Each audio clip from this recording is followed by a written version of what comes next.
Ventura, tengo unas preguntas para ti y a ver, quiero que me contestes honestamente. Ujú. Eh, ¿Quieres ser sano de todas tus dolencias? ¿Quieres vivir en abundancia financiera? Por favor. ¿Quieres descubrir el propósito de tu vida? Sí, ¿Quieres restaurar todas tus relaciones rotas? A ver, ya está por fin. ¿Quieres tener paz interior? claro. Bueno, simplemente tienes que repetir después de mí. Ok. Señor, me arrepiento de mis pecados. Entra a mi corazón. Te hago mi Señor y Salvador. Y felicidades. Si hiciste esta oración, acabas de nacer de nuevo. Tristemente, esta es la presentación moderna del Evangelio. Ausente de la ley, del pecado, de la maldad de nuestros corazones, ausente hasta de Cristo y el maravilloso plan redentor de Dios, que es 3 veces santo. Solo tú.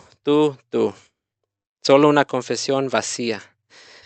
Propone meditar mucho, pero solo produce la fomentación de la ira de Dios. Y en realidad esto no es algo nuevo. Cristo mismo denuncia esta distorsión en Mateo 23:15, que dice: Ay de ustedes, escribas y fariseos, hipócritas, porque recorren mar y tierra en busca de seguidores, y una vez que los consiguen, los hacen 2 veces más hijos del infierno que ustedes. ¿Y cómo es que hemos llegado aquí a este punto? Bueno, podemos ver que sí hay oraciones de pecadores en las Escrituras. Vemos, por ejemplo, el publicano que ora a Dios: Señor, ten misericordia de mí, un pecador. Vemos también el ladrón en la cruz con Jesús, ¿verdad? Acuérdate de mí cuando vengas en tu reino. Y en ambos casos, Cristo valida estas oraciones, les da validez, porque en el caso del publicano, Cristo dice: este hombre se fue a su casa justificado. Y al ladrón le dice: hoy mismo estarás conmigo en el paraíso. Entonces yo creo que por esa razón la iglesia decide formalizar estas oraciones y se basan más en la del publicano y la formalizan en el latín. Am, la oración del pecador que empieza Domine Jesucristus, Ujú. que es en sí la oración del publicano, con un poquito de modificación: Jesucristo, Hijo de Dios, ten misericordia de mí, un pecador. Pero cuando más se populariza esta práctica fue con el famoso predicador de Billy Graham, que por cierto todos hemos escuchado de él, ¿no? Bueno, al fin de sus sermones, él invitaba a los asistentes a repetir una oración y él los guiaba a lo que iban a decir, para que pudieran los escuchantes invitar a Cristo que entrara en sus corazones. Y no es para criticar su presentación del Evangelio, sino para subrayar más que nada que él hizo esta práctica de que para recibir a Cristo repite esta oración. Ahora llegamos a tiempos presentes, como empezamos el episodio, acabamos de ver. Tan pronto terminas de repetir esa oración y ya, cielo seguro. No importa si en realidad comprendiste el mensaje del Evangelio, no importa si en verdad experimentaste un quebrantamiento por tus pecados que te llevó a llorar amargamente cuando te diste cuenta que por ti fue que Dios entregó a su único hijo. Es más, no importa si la presentación de Dios haya incluido a Cristo. Lo único que importa es que repetiste la oración. Cristo en sí no es necesario. Y te pregunto, ¿es así de fácil? Jesús, lo siento, Jesús, perdóname, Jesús, perdóname. ¿En realidad es así de simple? Quiero que nos ayudes en este episodio a ver qué nos dice las Escrituras de esta famosa oración del pecador. Ok. Primero me gustaría apuntar algo y te pregunto, en las escrituras, ¿cuál es el indicativo que la Biblia nos muestra como un parámetro para identificar a un verdadero creyente? sus frutos, ¿no? sus frutos, ¿no? Jesús lo dijo en ese sermón, así que por sus frutos lo conocerán. Ahora, tú lo acabas de mencionar, ¿cuál es el indicativo de la iglesia actual para determinar que una persona ahora se ha convertido en un creyente? Y la respuesta es que esta persona ha hecho la oración del pecador. Ahora, la oración del pecador a menudo se critica por varias razones teológicas bíblicas, ya que esta oración se caracteriza por simplificar demasiado el proceso de la conversión, que nosotros sabemos que es un proceso muy complejo donde Dios obra a ciertas obras de gracia, por llamarlo de alguna manera, pero esta oración del pecador, así como lo mostraste tú al iniciar, nos muestra de una manera muy simple este proceso, y esta oración del pecador se caracteriza por eso, por simplificar demasiado el proceso de conversión y no siempre reflejar una verdadera transformación del corazón. Ahora, si algo queremos con esta plática es necesitamos enfatizar la necesidad de una comprensión más profunda del arrepentimiento y la fe, más allá de una simple oración. Ahora, esta cuestión de la oración del pecador es un punto de quiebre, ¿no? Es un punto que causa mucha polémica, mucho debate, muchos están a favor, muchos están en contra, pero lo que a nosotros nos interesa es saber qué nos dice la Biblia. Realmente la Biblia promueve, enseña y nos alienta a que este modelo de la oración del pecador lo implementemos cuando presentamos el Evangelio, y eso es precisamente lo que yo quiero tocar en este punto. Entonces, si nosotros consideramos la oración del pecador, si algo podemos aseverar con toda seguridad es que este tipo de oración carece de sostén bíblico o de fundamento bíblico, o dicho otras palabras, falta de base bíblica directa. La oración del pecador, tal como se practica comúnmente, no tiene un mandato explícito en las escrituras. Ahorita tú mencionaste de que sí, la Biblia menciona oraciones de pecadores como el publicano, y encontramos otras más, pero yo tratando de abogar por la oración del pecador, por decirlo de alguna manera, me di la tarea de, ok, ¿cuál sería una base bíblica que nos dé algo de soporte o de apoyo para esta práctica? Porque ahorita acabamos de mencionar que nosotros creemos que carece de fundamento bíblico. Entonces, tratando de encontrar este punto, lo que para mí se hizo lo más cercano está en Romanos capítulo 10, versículos 9 y 10, que nos dice que si confiesas con tu boca que a Jesús por Señor y crees en tu corazón que Dios lo resucitó de entre los muertos, serás salvo, porque con el corazón se cree para justicia y con la boca se confiesa para salvación. Esto lo acaba de decir Pablo. Entonces, ahorita tú hiciste una pregunta crucial, ¿no? Es así de simple, es así de fácil. Este, y si queremos tomar una base escritural, te digo, tenemos este pasaje. Pero lo que nosotros encontramos como un problema muy común dentro de la iglesia hoy es que tomamos un pasaje de la Biblia, lo descontextualizamos, lo tomamos, o lo que nosotros conocemos como atomismo, ¿no? Tomamos un pasaje y lo aislamos de todo el resto de la carta o del libro o del plan redentor para hacer que este versículo funcione y que pruebe una creencia que yo tengo, ¿no? Entonces, imagina, tú quieres probar que la oración del pecador es necesaria, entonces tomas este pasaje, pero el punto aquí es de que Pablo, durante 10 capítulos en la carta a los Romanos, ha venido dando una extensa explicación magistral, inspirada por el Espíritu Santo, de lo que sucede en nuestra salvación. Pablo comienza con las malas noticias de que todos somos pecadores, y que no hay justo ni aun uno, y así va desarrollando la carta para después en el capítulo 4, 5 encontrar la gloriosa doctrina de la justificación por la fe sola. Después encontramos esos pasajes que hemos venido hablando en los episodios anteriores, de que perseveraremos en el pecado para que la gracia abunde, y el llamado a vivir en santidad.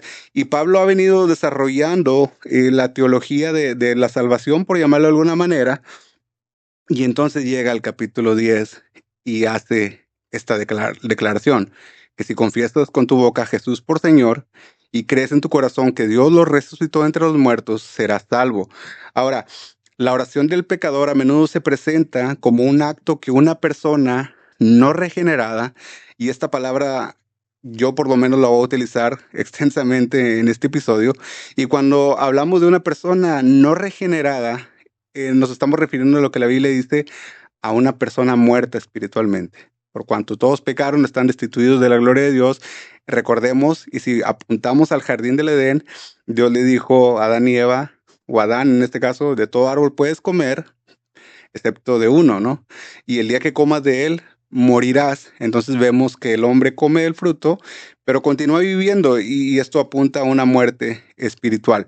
Entonces, cuando utilicemos o cuando yo utilice en este episodio la palabra regenerado, hemos de entender eso. Una persona regenerada es una persona que ha pasado de muerte a vida. Entonces, en este caso, una persona no regenerada es una persona que aún está muerta en sus pecados. Entonces, la oración se presenta como un acto que una persona no regenerada puede hacer para ser salvo. Entonces, esta enseñanza no concuerda con la enseñanza bíblica de que la fe es un don de Dios. Ahora, la confesión con la boca y la creencia en el corazón son expresiones de una fe ya existente, no un método para obtenerla. Entonces, la Biblia enfatiza que la salvación es una obra de Dios desde el principio hasta el fin y no depende de una oración específica pronunciada por el individuo.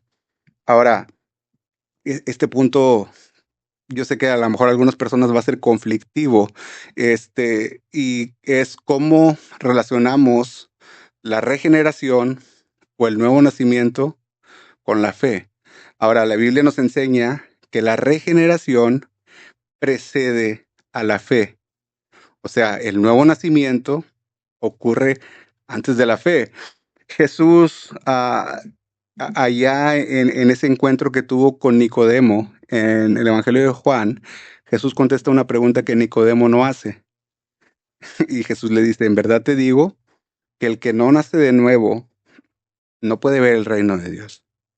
Entonces, Dios primero regenera el corazón del pecador y esto es lo que le permite tener fe y arrepentirse. Entonces nosotros ahorita estamos ampliando, es como darle zoom a ese momento de la conversión, ¿no? Porque como lo vemos contemporáneamente, así como tú lo mencionaste, eh, la Biblia dice que todos pecaron. ¿Eres pecador? Sí. Ok, la Biblia dice que si eres pecador vas camino al infierno. ¿Quieres ir al infierno? No. Bueno, ¿qué tienes que hacer?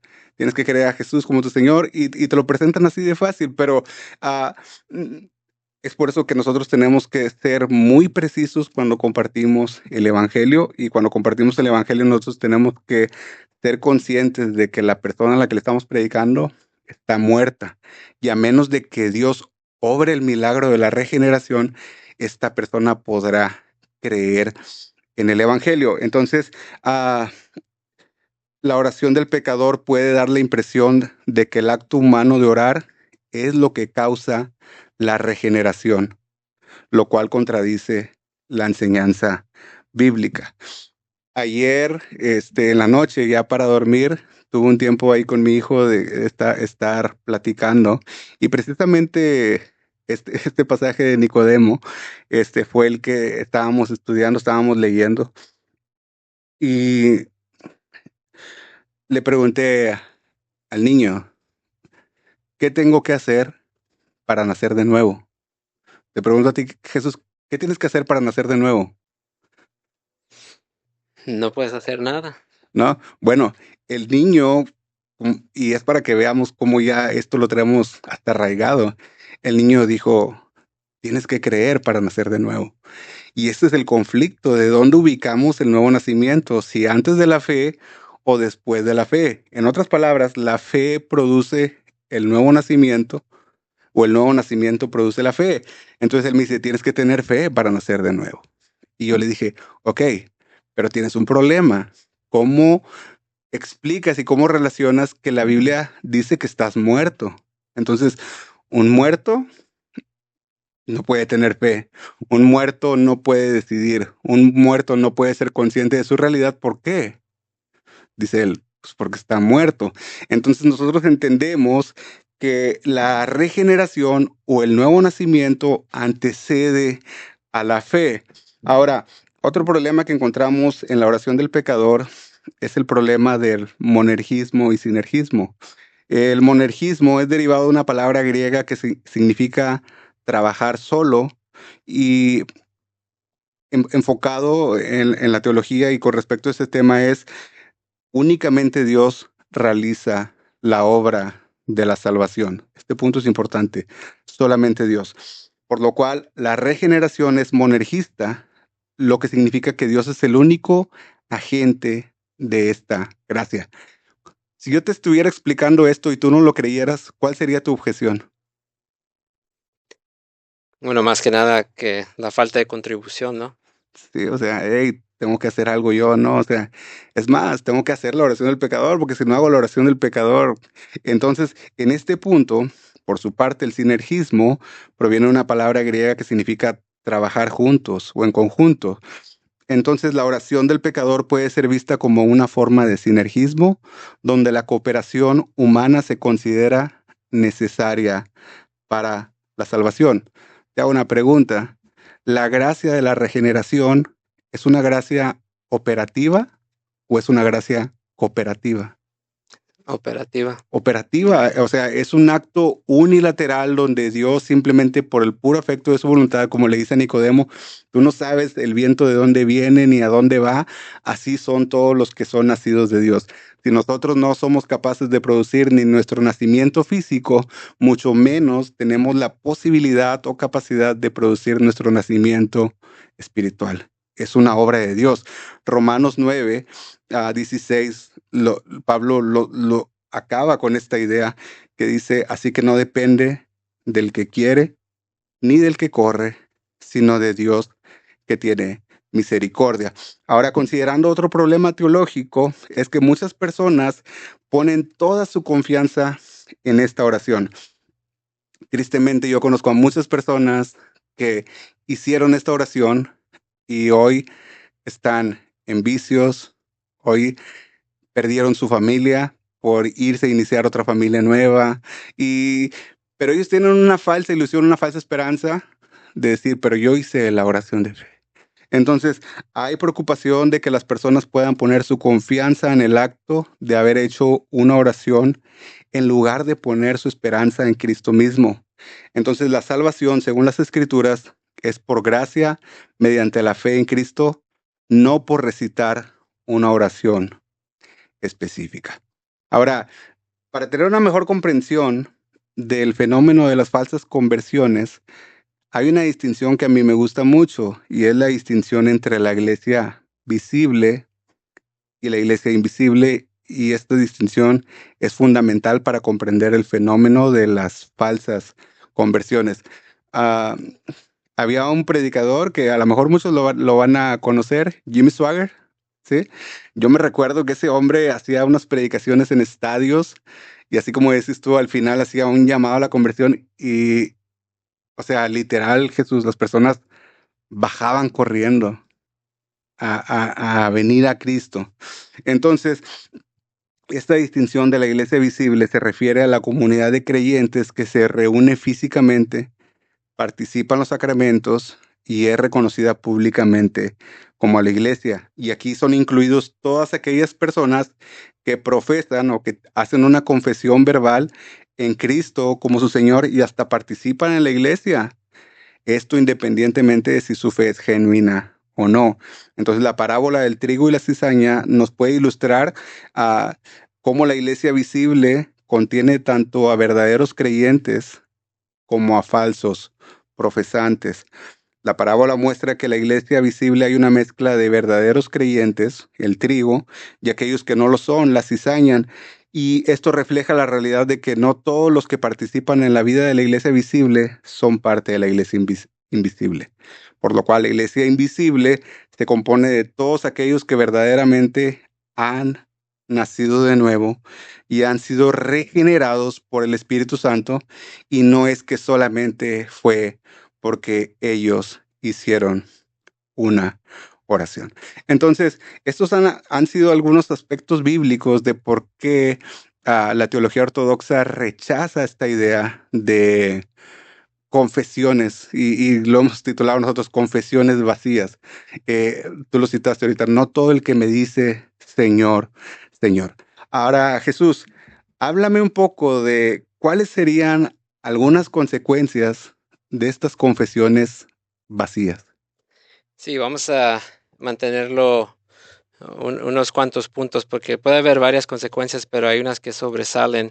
Y para empezar, tenemos una falsa seguridad, como tú estabas diciendo, que hay gente que se están confiando su eternidad en que ellos un día repitieron esa oración, ¿verdad? Y eso ha creado dentro de mucha gente una falsa seguridad.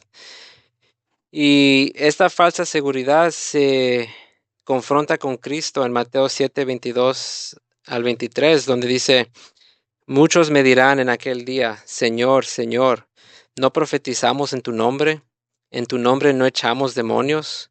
¿Y en tu nombre no hicimos muchas obras poderosas? Entonces yo les declararé, nunca les he conocido. Apártense de mí, obradores de maldad. Esto quizás puede ser para cualquier persona el punto más devastante de cualquier vida, de cualquier ser humano. Am, Al leer todo este pasaje y entender el contexto, es que podemos ver que Cristo no reconoce a estas personas porque aunque profesaban su nombre, no hacían su voluntad. Y como consecuencia, nunca tuvieron frutos. Y si nos vamos un versículo anterior, en el 21, dice: no todo el que me dice Señor, Señor, entrará en el reino de los cielos, sino el que hace la voluntad de mi Padre que está en los cielos. Entonces vemos aquí que no es suficiente solo repetir una oración. Es necesario tener frutos. Y podemos ver este indicativo en Mateo 3:8, donde dice: haced pues frutos dignos de arrepentimiento. Y eso puede ser un poquito difícil de entender, pero en otra versión dice: demuestren con su forma de vivir que se han arrepentido de sus pecados y han vuelto a Dios. Porque eh, entonces aquí entendemos que repetir esta oración es meramente algo que ha sido inventado por los hombres. Y Cristo sí nos advierte claramente de las consecuencias de vivir de esta manera, ¿no? Nuestro enfoque debe ser en dar esos frutos que van a dar evidencia de una confesión verdadera. ¿Qué otras consecuencias ves tú de una confesión vacía? Bueno, aparte de la falsa seguridad que mencionabas ahorita, está este hecho de una vida continua en pecado. Y creo que para este punto nos ayuda mucho lo que hemos venido platicando atrás. Invitamos a las personas, el episodio pasado hablamos de cristianos carnales y si eso realmente aplica como lo aplican hoy. Entonces, en este episodio vimos un pasaje contundente: no perseveraremos en el pecado para que la gracia abunde. Entonces, una característica muy, muy común, y yo sé que muchos de los que nos están oyendo pueden dar fe de lo que voy a decir. O sea, muchas personas que han hecho esta confesión vacía, porque como te lo digo, no es la confesión de la fe lo que te salva, sino la posesión de la fe y los cambios evidentes que esa posesión de la fe eh, hará notar, no solamente en ti, sino en las personas. Entonces, esa característica de estas personas que hacen estas confesiones vacías es continúan viviendo tal cual, como desde el punto cero, por llamarlo de alguna, si es que existió el punto cero. Entonces, ah, la Biblia, como mencionábamos ahorita, la Biblia nos dice que la regeneración es una obra del Espíritu Santo, y esta obra del Espíritu Santo por la cual somos pasados de muerte a vida, también transforma el corazón del creyente. Pablo lo dijo, de modo que si alguno está en Cristo, nueva criatura es. Entonces, esta gracia que nos pasa de muerte a vida también transforma nuestro corazón, dándonos nuevos deseos y una nueva naturaleza que antes, pues, no teníamos. Recordemos, dice la palabra de Dios, que Dios quitará los corazones de piedra y les daré corazones de carne. Entonces, en esta transformación, la persona sigue siendo esclava del pecado. Ahora, nosotros sabemos, ah, eh, es un indicativo ver a un creyente siendo esclavo del pecado. No, o sea, no hay forma. Entonces, una confesión vacía no produce la regeneración, por lo que la persona no tiene el poder, mucho menos el deseo de vivir en santidad. No puede. Jesús, mencióname una consecuencia más que tú pienses que debemos de considerar importante. Bueno, una que puede ser sorprendente para muchos de los oyentes, pero es algo que sí es un marcador definitivo de una confesión vacía, es oraciones sin respuesta. Nuestras súplicas no subirán al cielo si estamos viviendo una vida basada en una confesión vacía. Dice el pastor H.B. Charles, una oración mundana jamás llega al cielo. Esto lo afirma Santiago en el capítulo 4, versículo 3, dice, piden y no reciben, porque piden mal para gastarlo en sus placeres. Alguien que no ha sido regenerado no va a poder pedir algo de acuerdo a la voluntad de Dios. Y para darle doble énfasis a este punto, vemos en Proverbios 28:9 que dice, el que aparta su oído para no oír la ley, aún su oración es abominable. Entonces aquí podemos ver quiénes son los que se apartan su oído de la ley, los que no han creído, ya que vemos en el Salmo 119 que nos dice que un creyente ama la ley de Dios y es su deleite. Entonces tenemos que estar conscientes de que en base a una confesión vacía, tú puedes estar haciendo oraciones a Dios, levantando súplicas por deseos, levantando súplicas por cosas que hacen falta en tu vida que careces, pero esas súplicas no subirán a Dios. Es más, Dios mismo dice que esas oraciones son abominables ante Él. ¿Qué otra consecuencia crees que existe detrás de estas confesiones? Sí, nada más si me permites mencionar un pasaje también con respecto a oraciones sin respuesta. Isaías 59:2 menciona, vuestras iniquidades han hecho división entre vosotros y vuestro Dios, y vuestros pecados han hecho ocultar de vosotros su rostro para no oír, por lo cual una confesión vacía no aborda el problema del pecado, y esto puede impedir que las oraciones sean escuchadas, como tú lo Wow. mencionas. Este, la última consecuencia que yo quiero apuntar es esta consecuencia de acumular más ira. Una confesión que no viene acompañada de un verdadero arrepentimiento y fe es vista como una ofensa grave por Dios. Nosotros vemos cómo Jesús le recrimina de una forma tan severa a los escribas, a los fariseos, diciéndoles hipócritas que son semejantes a sepulcros blanqueados, por fuera lucen hermosos, pero por dentro están llenos de huesos muertos y de toda inmundicia. Esto se debe a que Dios no solo busca palabras, sino un corazón transformado y una vida que refleje ese cambio.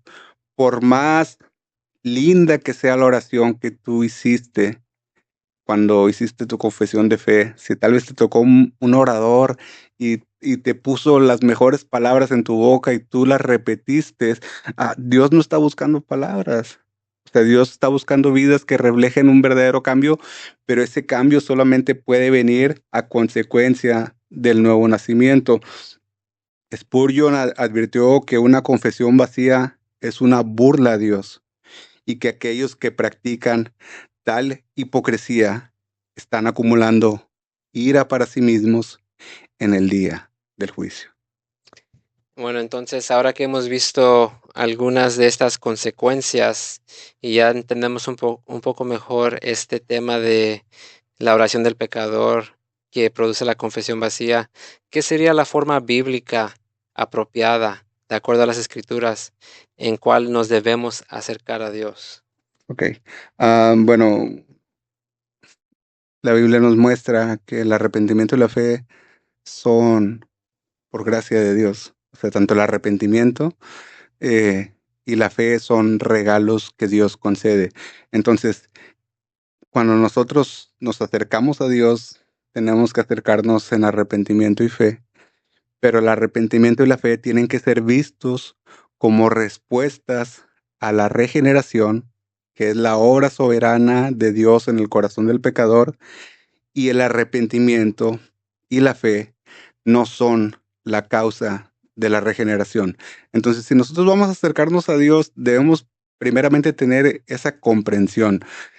Eh, si después de haber escuchado el mensaje del Evangelio y ese mensaje fue proclamado fielmente, y si ese mensaje hizo ver la severidad de nuestro pecado, si ese mensaje comunicó la imposibilidad que nosotros tenemos para ir a Dios, si este mensaje nos muestra la ruina y la bancarrota espiritual en la que nosotros estamos y nos apunta desesperadamente a un Salvador, y si tú depositas tu fe, esa fe también va a venir acompañada de un arrepentimiento de todo lo que has hecho, pero el arrepentimiento y la fe deben de ser vistas por nosotros como respuestas a algo que Dios ya obró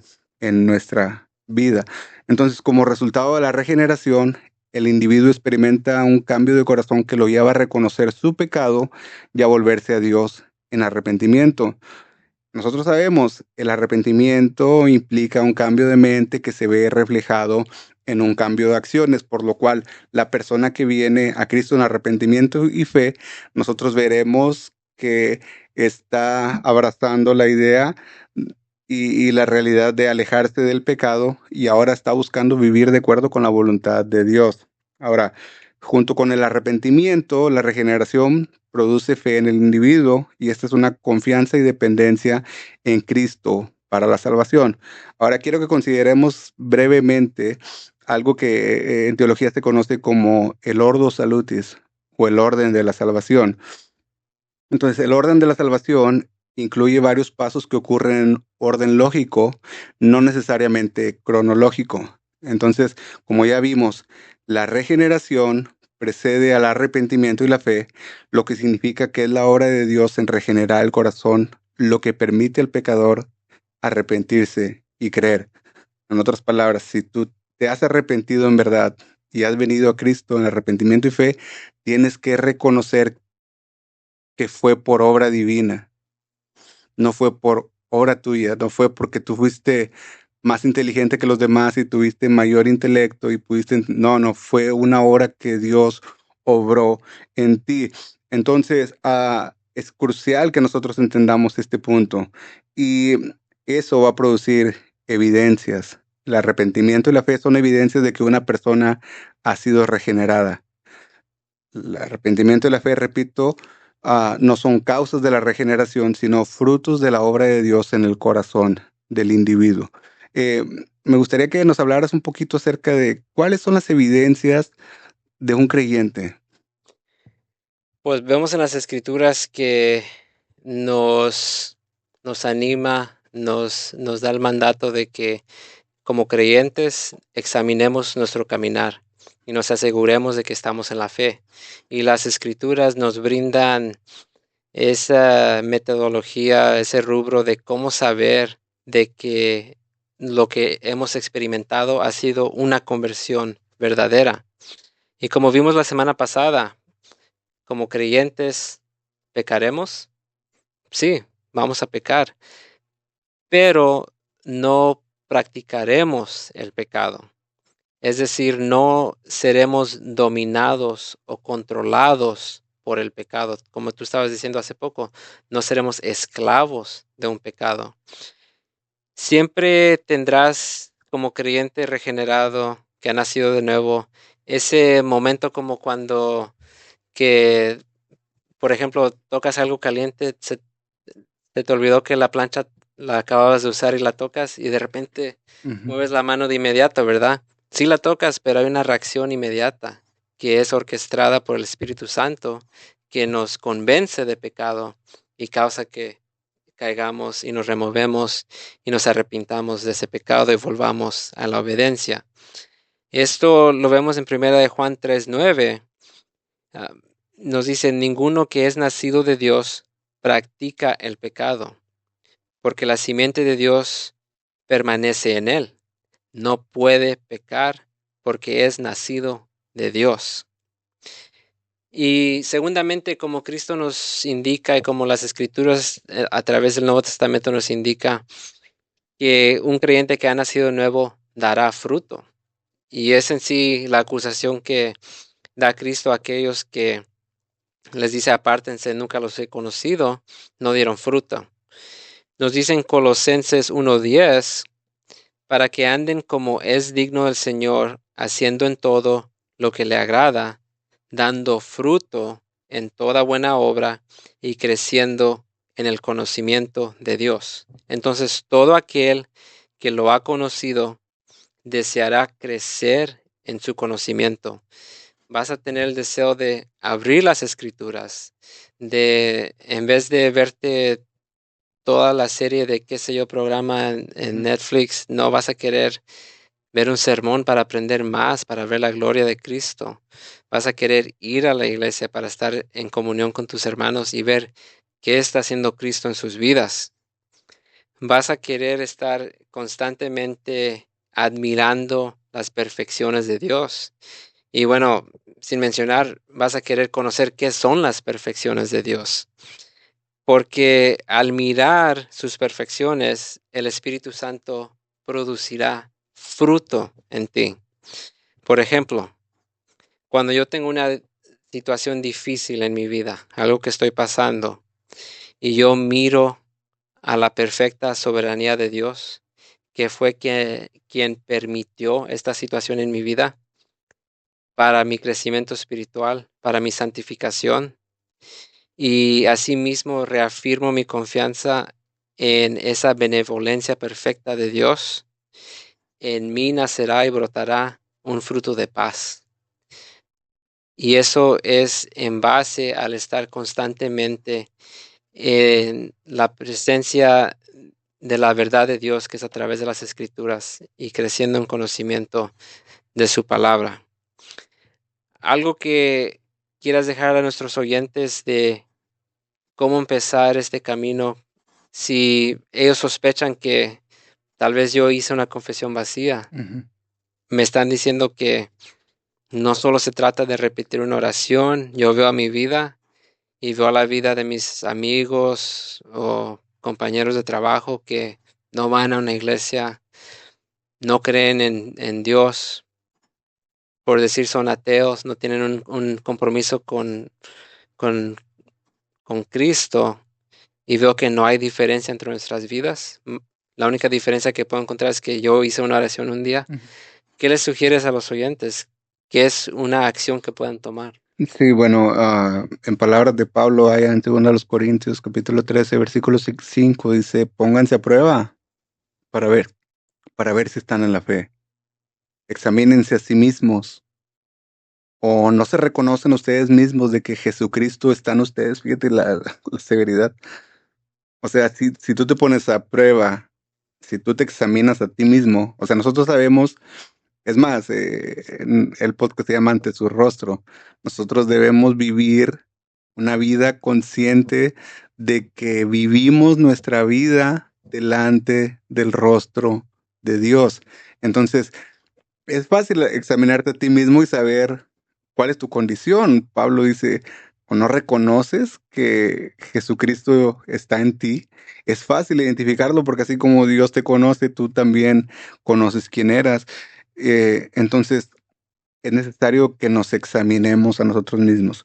Cuando platicábamos acerca de esta idea, de este episodio, dentro de nosotros está esta preocupación que vemos en la iglesia contemporánea. O sea, vemos a muchas personas haciendo confesiones de fe, levantando la mano. Y obviamente dentro de nosotros está esa alegría, o sea, Dios quiera que sean conversiones reales, ¿no? Pero a la luz de todo lo que vemos y cómo fue malinterpretado todo este pasaje, hay una preocupación seria de parte de la iglesia en términos generales de volver a las verdades del Evangelio.